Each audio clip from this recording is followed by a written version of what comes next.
Hello and welcome to my first ever video. Today I'm going to show you how to wash flour so you can make amazing seitan recipes from scratch. First we're going to make our dough ball. I like to use this bread flour because it has 12.7% protein and always gives me a good amount of gluten. You can use all-purpose flour or pretty much any type of wheat flour, but try to go for one that has at least 11% protein and avoid any with less than 10. I'm starting with 6 cups of flour and 2 cups of water, but I'll be adding a little more water as I go. This usually gets me about 4 servings, and you can adjust this ratio based on your recipe or the amount of servings you need.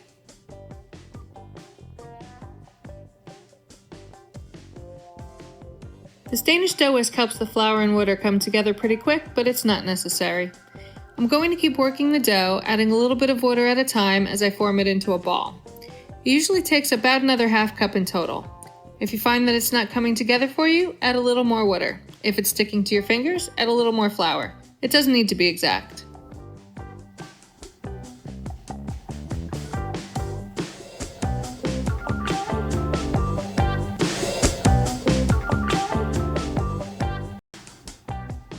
Once I've got it formed into a solid ball, I'll knead it for about 5 or 10 minutes to start developing the gluten.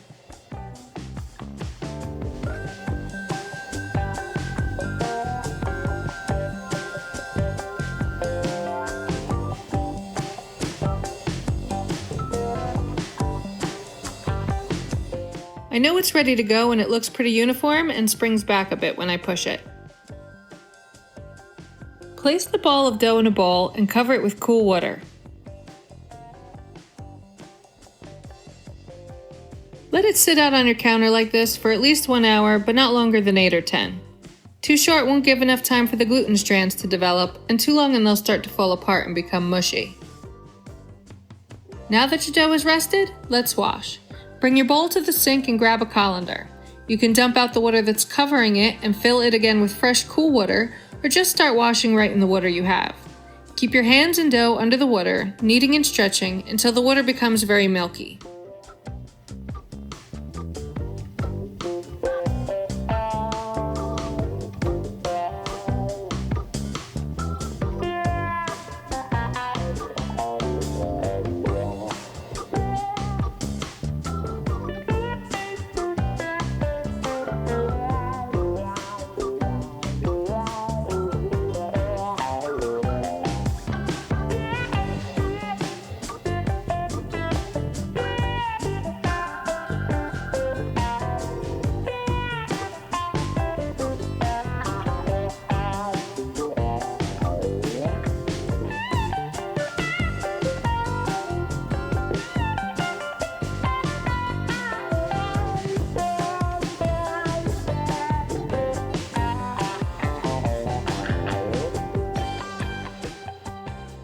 It's taken me just over 3 minutes to get to this point where I'm ready to start my second wash. Save that starch water to make noodles, bacon, cheese, breads, and more. I usually save the most opaque water from the first few washes. Now we're going to cover with lukewarm water and continue washing. It's traditional to alternate water temperatures because the cool water helps strengthen the gluten strands and the warmer water loosens them and makes it a little easier to wash out the starch. You can use all cool water, and some prefer to use all warm. Just don't use hot water or you can end up washing away gluten. I'm going to continue alternating between cool and lukewarm water with each wash.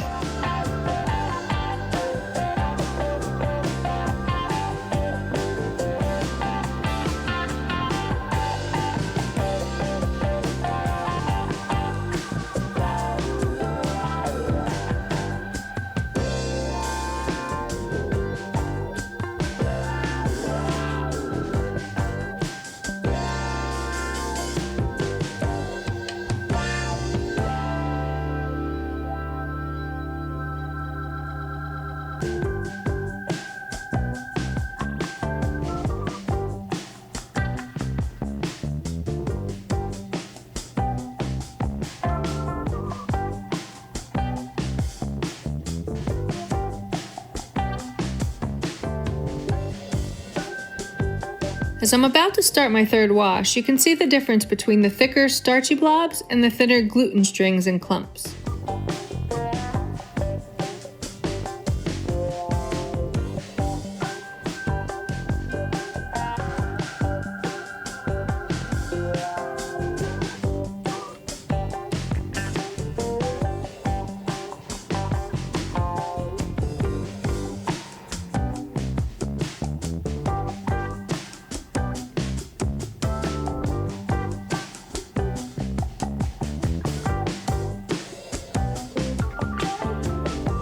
You can see how the blobs of starch are still there but are getting smaller, and there are more thin strings of gluten.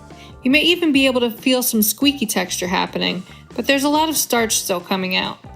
As I see those thicker, starchier blobs, I continue to break them up with my fingers under the water.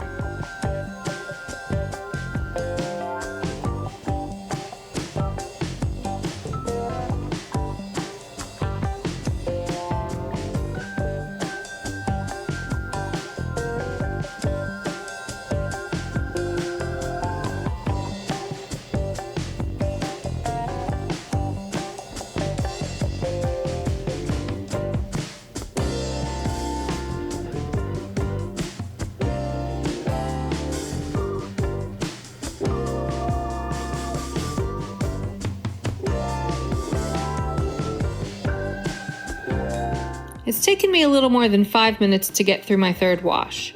You can see there are still blobs of starch, but they continue to get smaller, though the water is still very milky that's coming off of this dough. I usually find this a good place to stop for the not that washed method.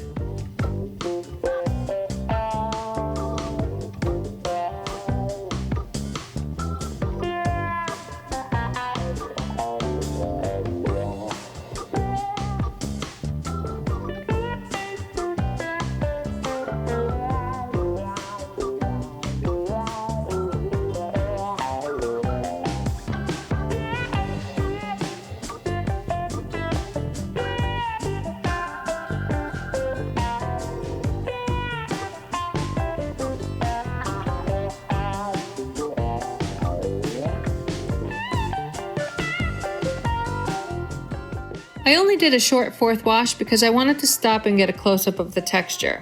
You can really see the gluten developing now, but I'd still like to break up more of these starchy clumps, so I'm going to go in for another round.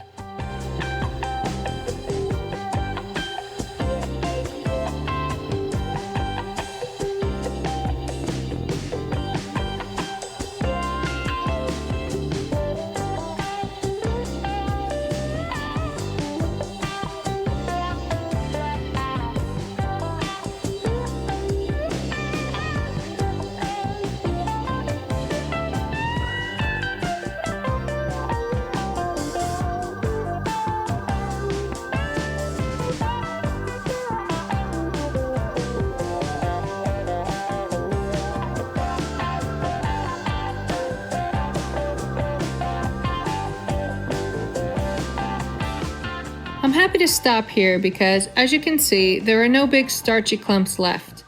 The water was getting cloudy but not clear, so I don't think my texture will be rubbery. For me personally, I like to wash the starch out to this level because I really don't want the extra carbs in my seitan, and I'm trying to get as much protein out of each serving as I possibly can. Also, I often like to cook the washed flour dough in a broth because that adds a bunch of flavor.